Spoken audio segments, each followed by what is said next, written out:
kemarin itu lagi berbunga itu pakai juga rontok dulu apa enggak? Saya dulu kemarin pernah pakai saya itu ada testimoninya rontok dulu tapi benar-benar bagus itu. Dan pabrik kelas siapa?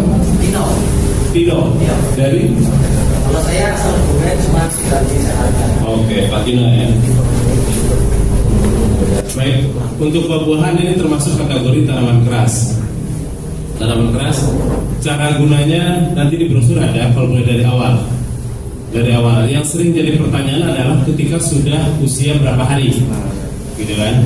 Kayak buah kelapa sawit atau apa namanya, tebu dan sebagainya.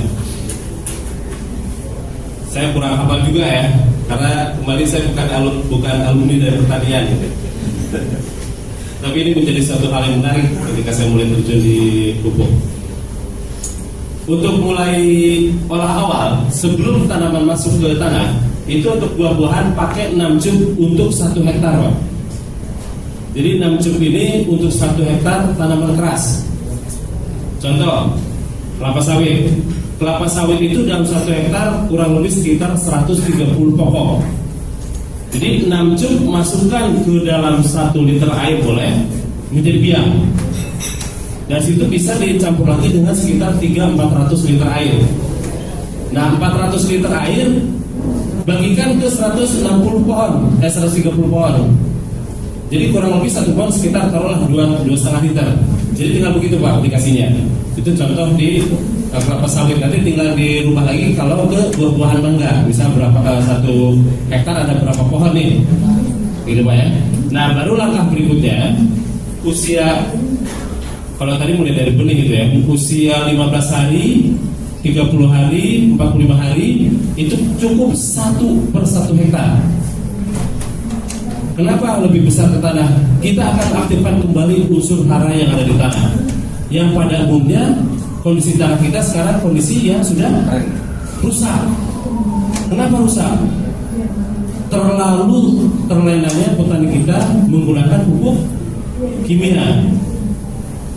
Jadi kalau saya suka lihat di mobil ya, di belakang truk, piye zaman kure enak toh, itu kan ada bahasanya ya. Jadi almarhum RI1 Pak Harto. Pak Harto ini yang pertama, atau bukan yang pertama ya, juga disebut pertama ya, yang berhasil merubah budaya orang tua kita dari budidaya organik ke anorganik. Tahun berapa berhasilnya? Sekitar tahun 78. Jadi 78 berhasil merubah petani untuk menggunakan kimia, sehingga Pak Harto tahun 84 menjadi Bapak Swasembada Pangan. Kemudian tahun berapa lagi Pak jadi Bapak Swasembada Pangan? Pernah nggak setelah 84 sampai beliau selesai? Nggak ada Pak, cuma tahun 84. Betul, saat itu ketika kimia terlibat produksi naik. Tetapi 30-40 tahun kemudian, itu saya pernah baca artikel di Pikiran Rakyat, 30-40 tahun kemudian tanah kita hancur. Ya masa-masa sekarang hancurnya. Terbukti sekarang petani muda di lapangan ada nggak? Jarang Pak. Rata-rata di atas 40 atau 50. Kenapa? Karena mereka tidak mau hidup susah seperti bapaknya ketika bertani. Kenapa seperti bapaknya? Begitu menggunakan kimia, ini kan sifat petani tahun 78 berhasil menggunakan kimia dengan dosis tertentu, hasil naik. Akhirnya masih gini aja naik, pakai lagi dan pakai lagi. Penggunaan kimia membuat tanah menjadi candu. Dia bukan turun, tapi makin naik grafiknya. Tetapi dibayar dengan hasil panen yang terbalik. Kualitas makin rusak, kuantitasnya makin turun. Jadi kalau punya tanah cuma 100, apa ya disebutnya? Kalau 1 hektar kan petani kita angka statistik kalau nggak salah sekitar 0,3% di Indonesia. Jadi sekitar 0,3% angka statistiknya. Jadi jarang ada petani punya tanah 1 hektar. Punya 1 hektar dan angka tadi yang disajikan oleh Pak Taufik masih enak.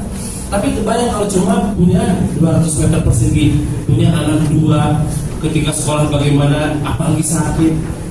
Di negara kita kalau sakit jatuh tertimpa tangga, gitu kan, dan sebagainya.